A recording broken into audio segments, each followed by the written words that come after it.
One of the coolest new video game releases coming soon that I've been paying a lot of attention to is Fatal Fury City of the Wolves.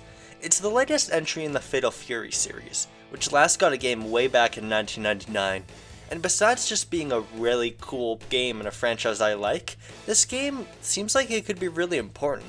It's doing some stuff I'm still genuinely surprised by, and if this game does well, it could be super influential for the fighting game scene going forward in multiple ways, and maybe even change it forever.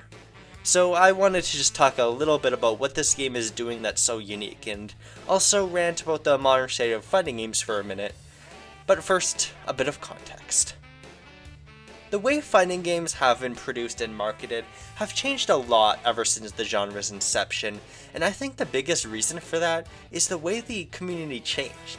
In the 90s, the arcade scene for Street Fighter, Mortal Kombat, or Tekken was a very distinct culture, and even though the home ports of those games did well, the arcades were the primary demographic and community those games were built for.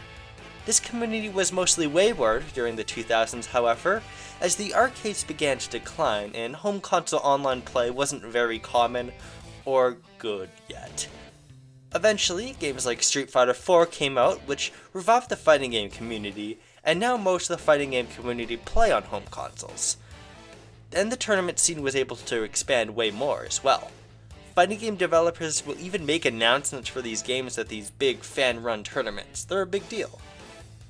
Fighting games are a huge industry now, and the big fighting game developers of today probably work more closely with the elite players more so than any other video game genre. Balance changes are made mostly according to what characters or moves are deemed too strong, and the most popular characters are the ones who are pretty much sure to be added in the next game. That's just how fighting games roll now. Apologies if you already knew all that. Sometimes not everyone watching knows as much as you. Also, my parents watch these videos, so sometimes I gotta explain some obvious stuff for all the non-epic fighting gamers. When you look at the big developers with fighting games like Capcom, NetherRealm, Bandai Namco, and of course SNK, it's not hard to see that the amount of fighting games they have are slimmer. Don't get me wrong. They still get plenty of support from them, but most of what they do is concentrated into one currently running fighting game that they'll try to get as much characters and content into as possible. Budgets for games are just expanding more and more, and for most developers, they don't have more than one fighting game actively being supported at a time. In 1994 alone, Capcom released Darkstalkers 1, X-Men Children of the Atom, Saturday Night Slam Masters, and Super Street Fighter 2 Turbo. Now, the last new fighting game they released that wasn't the latest Street Fighter was 7 years ago. Companies like Bandai Namco and NetherRealm Studios are similar, usually preferring to put all their stock into one big fighting game IP. And if they diverge from that, it's probably to give a comic book series its own fighting game crossover. And no, I'm not counting arena fighters here. Those are not made with the FGC as the prime target demographic. The point is that the fighting game medium is at a very risk-averse state right now, which is a statement that could be said about a lot of the video game industry, but applies especially to this genre. I can't entirely blame the developers for it. Costs are high in the industry almost everywhere, and video games are taking a long time to make. Soul Calibur 6 in particular was actually considered to have a pretty good launch, but was considered dead basically soon afterwards. And a game dying that early on?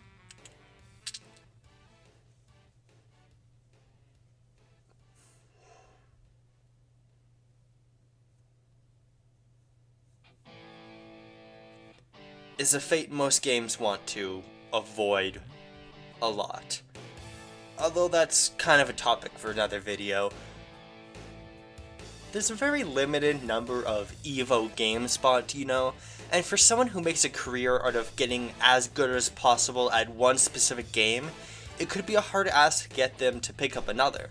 Sure, niche fighting games have their niche communities all the time, but it's just true that not all games can be massive nor played consistently by their fanbase for a long time. But still, none of that changes the fact that new fighting games being made is a good thing. If those risks were never taken, I doubt any of the big franchises could have happened at all, and having a variety of fighting games and ideas within them is always a good thing.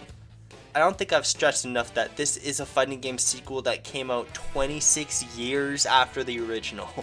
That's a big deal. Not many companies are doing that. And from some early leaks, it looks like SNK is planning on having other legacy series return. So imagine how big a deal this could be if it comes back, inspiring some other AA fighting games to come out as well. There's been a huge demand for fighting games of the past, such as Darkstalkers, to come back, and if we can prove there's a market for legacy fighters like these to come back, I think these types of games absolutely can have their gameplay and concepts expanded for the future. That's why I'm keeping an eye out on this game, because even if it probably won't completely dominate the next EVO, I don't even think it might be played as much as KOF 15. It probably won't, let's be real. Having these types of games are always cool, and I do hope this game gets to be successful enough to let some other companies take a chance at something a little smaller than the next Tekken game, with like 30 characters in the base roster. But that's not just the only reason I'm eyeing up this release. Another big step away from the modern fighting game is specifically the roster of characters they're choosing. It's different. Good different. Before Fatal Fury City of the Wolves was even announced, I remember wishing SNK would just do a full reboot of the Fatal Fury series, the same thing they did to Samurai Showdown, instead of following up Garo Mark of the Wolves. Basically, Garo was a next generation sequel to Fatal Fury. Only one character, Terry, returned, and I was convinced a sequel would undo that. So far it hasn't happened, cause they're sticking to this theme, and it's something I think a fighting game less respectful to its own legacy would absolutely do. Unfortunately, most current fighting games are that.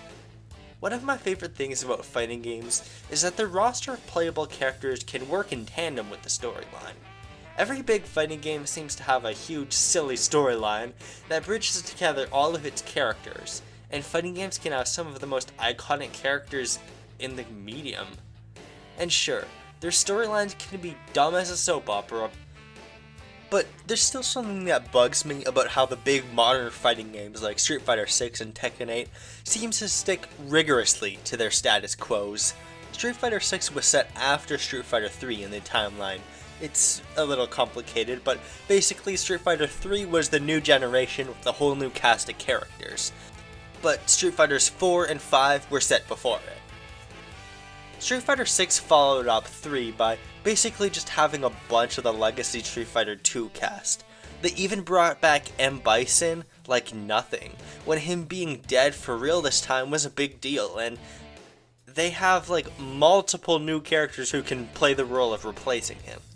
Tekken's even worse. The new game only featured 3 newcomers, and the whole roster was very similar to Tekken 7. Only now with a bunch of characters gone who they need to add with DLC. It's barely doing anything interesting is my point. They even pulled in M. Bison by bringing Heihachi back when I was writing the script. And look, once again I get it. People don't like their favorite characters being cut, and bringing back old favorites can bring a lot of attention. But I still think a fighting game roster that's just a rehash of an earlier entry doesn't give it much of a reason to exist if the gameplay isn't that different. And there should be some decisions that should be permanent status quo changers for a fighting game. Can at least one big thing in a fighting game be permanent, or at least last longer than one game? And really, what point is there in making a next generation sequel if you're not going to stick with it? You literally have characters with the same abilities and movesets as the one you just broke your series lore to re-add. What's your problem, man? You know, I would be okay with Bison and Heihachi's returning if they didn't just worsen their game's problems with overrepresentation of certain aspects of their series. Like Street Fighter 6, I think it kinda leaned a little too much in Street Fighter 2 characters. Bison's a fucking Street Fighter 2 character. Tekken 8, lean too much into characters who are in Tekken 7. Guess who is in fucking Tekken 7? And that's where City of the Wolves comes in. Because oh my god, they're still doing the next generation thing. It's so refreshing to see them stick to it. I would be fine with Mai or Kim coming back, because they're very popular, but time and time again, a new trailer for a character will come out, and yeah, they're still just adding next generation characters, and new faces. They're doing what other fighting games won't. Geese hasn't been revealed yet. We're winning so hard. Also, this is like the third time I said this exact phrase, but as I was writing this, Billy Kane was introduced for the game. He is my favorite Fatal Fury character, and even though he isn't a next generation character, he's being pushed as this big successor to Geese, which is actually a big change for him.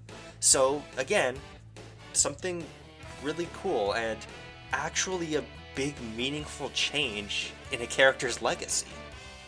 Basically all of the new generation characters from Garou Mark of the Wolves are coming back, which is really cool, even if I'm not a fan of most of those new characters. That's just a personal thing though.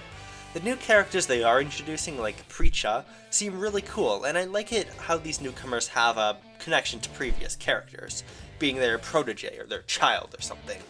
There's also the fact that this game directly continues the story of Fatal Fury, which was left on a cliffhanger after Garou Mark of the Wolves.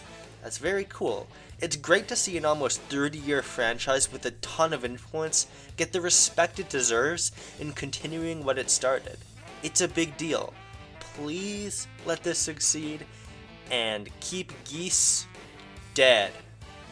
Actually, I think I would be fine with Nightmare Geese. This also isn't as big of a reason this game is important, but I would be remiss if I didn't mention how this game is, so far, not shitty monetization-wise. When I look at Street Fighter 6 and Tekken 8, they've basically gone complete to shit, with battle passes and overpriced cosmetics that were available in previous games already for nothing. It's just made me very jaded on fighting games, and it seems like Fatal Fury City of the Wolves is mostly avoiding the inshitification of the genre. KOF-15 kinda did after all. I'm not gonna say SNK is a completely 100% moral option for your fighting game, you know, Saudi money and all, and that's why this isn't like as big of a point, but it's at least better for the player base, and once again, refreshing to see. And all in all, I'm not gonna say City of the Wolves is an absolute perfect game so far, nor that you have to buy it. You should. I'm not gonna make buy this game or I'll kill you jokes. Subscribe or I'll kill you, but I don't necessarily care to murder your family if you don't buy this. I will torture them maybe a bit though. That said, Fatal Fury City of the Wolves breaks away from the centralized model of a fighting game that the state of the industry has put us in, and it does so many unique things with its story and roster that I believe it's worth supporting. I mean, Terry Bogard still looks like this, and the design that's not nearly as iconic anymore, but is his next generation look. It's so cool. I really hope this game can do well, and maybe even inspire some other companies to do something similar. Don't let this game be a one-off. Thank you so much for watching, and I'll see you later.